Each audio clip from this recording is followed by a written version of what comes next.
Subscriber जुड़ चुके हैं, ये हम सबके लिए बड़ी उपलब्धि है। सरकारें जब काम करती है तो व्यक्ति के जीवन में परिवर्तन आता है। प्रधानमंत्री नरेंद्र मोदी जी ने दिल्ली में बैठकर सोचा कि देश के गरीब को पक्का मकान मिलना चाहिए। आज 4 करोड़ से अधिक प्रधानमंत्री आवास इस देश में बन चुके हैं। भारत स्वच्छता में आगे बढ़े, गंदगी मुक्त हो, इसलिए गांव-गांव, घर-घर शौचालय बनाने का काम हमारी सरकार ने किया। किसान की पीड़ा को समझकर उसके अनुसार सरकार ने नीतिगत निर्णय लिए और आज इसका परिणाम है कि मध्य प्रदेश कृषि के क्षेत्र में बहुत आगे बढ़ रहा है। जिस मध्य प्रदेश में कभी 10 लाख लीटर दूध का संग्रहण सरकारी एजेंसियां करती थी, आज 12-13 लाख रुपए प्रति लीटर का संग्रहण हमारे मध्य प्रदेश में दूध का किया जा रहा है। और कृषि आधारित उद्योग, कृषि केवल अकेला फसल उत्पादन नहीं है, उसके साथ मछली पालन है, उसके साथ दूध उत्पादन है, उसके साथ खाद्य निर्माण है, उसके साथ खाद ऋण है, उसके साथ फूलों की खेती है, उसके साथ फल और सब्जियों की खेती है, उसके साथ वेयर हाउस है, उसके साथ कई सारी चीजें जुड़ी हुई है। जब इन सब उद्योगों को आगे बढ़ाने के लिए सरकार काम करती है तो कृषि क्षेत्र में समग्र विकास की तस्वीर हमारे सामने स्पष्ट होती है। आज मैं आपको बताना चाहता हूं, मध्य प्रदेश भारत में 5वें-6ठे नंबर पर दूध उत्पादन में था, लेकिन आज देश भर का जो राष्ट्रीय औसत दूध उत्पादन में है, हम उसके बराबर पहुंच चुके हैं और सरकार तेजी से दूध उत्पादन के लिए आगे बढ़ रही है।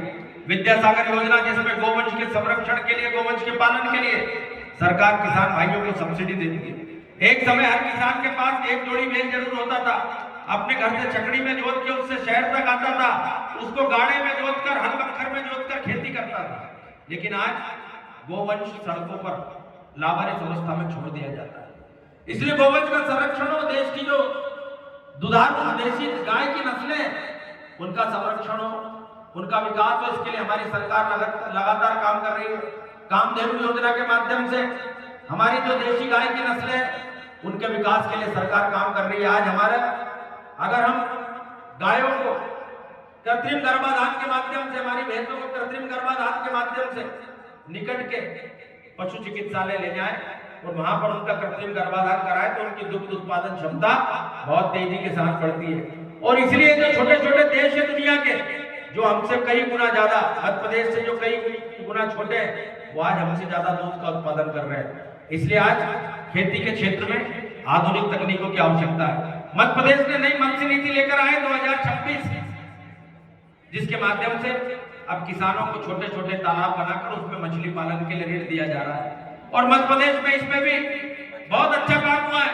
हमारा इंदिरा सागर बांध हो या फिर जो छोटी छोटी जल संरचनाएं मध्य प्रदेश में बनी है, उनमें मछली पालन के लिए किसानों को पट्टे पर जमीन दी जा रही है और उनके छोटे छोटे तालाबों में मखाना उत्पादन के लिए, कमल का फूल उत्पादन के लिए, सिंघाड़ा उत्पादन के लिए और मछली पालन के लिए हमारी सरकार लोन दे रही है। इससे किसानों के चेहरे पर समृद्धि की एक नई खुशी हम सबको देखने के लिए मिल रही है। सबसे बड़ी समस्या जो आती है हमारे यहाँ, कि कोल्ड स्टोरेज यूनिटें कम है। आलू का अच्छा उत्पादन हो जाता है, लहसुन, प्याज, टमाटर, मिर्ची, ये ऐसी चीजें जो बहुत जल्दी खराब हो जाती है। अगर किसान अपने घर में भी रखता है तो 2-3 दिन में सब्जियां खराब होना शुरू हो जाती है। और कई बार हमको ऐसी तस्वीर देखने के लिए मिलती है कि किसान ने अपना लहसुन, अपना प्याज रोड पर फेंक दिया, टमाटर खराब होने के कारण, कम भाव मिलने के कारण सड़क पर फेंक दिया। मुझे आज इस बात की बहुत खुशी है कि हमारे एक किसान भाई ने प्रधानमंत्री सूक्ष्म खाद्य योजना के माध्यम से खाद्य प्रसंस्करण इकाई अपने देवास जिले में डाली है और अब लहसुन का पाउडर बनाकर वो बेच रहा है।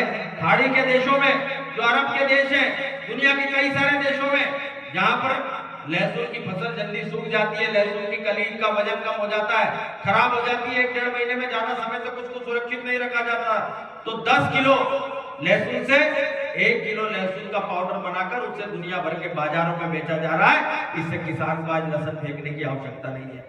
जो किसान उत्पादक है वो खाद्य प्रसंस्करण इकाई अपने यहाँ लगाए। इसके लिए नरेंद्र मोदी जी की सरकार बहुत तेजी से काम कर रही है। टमाटर का हम अपने सॉस बना सकते हैं, प्याज का पाउडर बनाया जा सकता है और इसको महीनों तक सुरक्षित रखा जा सकता है। ये हमारे मसाले हमारे देश की पहचान है। जितनी दालें भारत में खाई जाती है, जितनी सब्जियां भारत में खाई जाती है उतनी दुनिया में कहीं नहीं खाई जाती है। और मुझे आज इस बात की भी खुशी है कि जो ड्रैगन फ्रूट होता है, तो बीमारियों में डॉक्टर खाने की सलाह देते हैं, जिसको हमने इंदौर के फल की दुकानों को देखा होगा, आज वो हमारे दिपगांव में ड्रैगन फ्रूट हमारे किसान भाई ने लगाने का काम किया है। जो चिया सीड्स कभी हमारे लिए अपरिचित हुआ करता था, आज उसकी खेती हमारे यहाँ हो रही है। अश्वगंधा की खेती हो रही है, धोली मूसली की खेती हो रही है। हमारे ओलंबा के किसान भाई सौरभ पटेल जी यहाँ पर बैठे हुए हैं, इन्होंने ओलंबा वो गांव है जहां से आधुनिक खेती की और नई फसलों की शुरुआत हमारे किसान भाइयों ने की, और आज उसको बड़ी संख्या में किसान भाई अपना रहे। चिया सीड्स इसमें बहुत कम खाद बीज लगता है और उत्पादन भी बहुत अच्छा होता है। आज हमने मध्य प्रदेश की सरकार से अनुरोध किया है कि हमारे यहाँ की मंडियों में भी चिया सीड्स को अधिसूचित किया जाए। मुझे माननीय मुख्यमंत्री जी ने आश्वासन दिया है कि आपके क्षेत्र में चिया सीड को भी हम अधिसूचित फसल घोषित करेंगे। ये होने के बाद किसान को इसी मंडी में चिया सीड्स का अच्छा भाव मिल सकेगा, उसे मंदसौर नीमच अपनी फसल लेकर नहीं जाना पड़ेगा। सरकार ने बहुत सुधार किए और निसंदेह पिछले 20 साल में अगर आप किसानों की खेती का विकास देखेंगे तो आपको लगेगा कि भारतीय जनता पार्टी की सरकार ही वो सरकार है जिसने किसानों के लिए बहुत अविस्मरणीय काम किए हैं। जिस किसान को डीजल और पेट्रोल और घासलेट की कैन लेकर जगह जगह अपने जनरेटर के ईंधन के लिए भटकना पड़ता था, जिसके खेत पर बिजली नहीं आती थी, जो डीपी के लिए कन्नौज और खाते गांव की ग्रिड में 3-3 दिन तक बैठा करता था, आज उसको 10 घंटे बिजली फीडर सेपरेशन के माध्यम से हमने दी और अब 5 रुपए में बिजली का कनेक्शन देने का काम डॉक्टर मोहन यादव की सरकार हमारे मध्य प्रदेश में कर रही है। किसान आज बिजली का उत्पादक बना है। हमारे जेपी भाई खोरी यहाँ पर बैठे हुए हैं, इनके खेत पर प्लांट लगा है और ये 2 MVA बिजली 2 मेगावाट बिजली अपने खेत से उत्पादन करके ओलंबा की ग्रिड को भेज रहे हैं। जो बिजली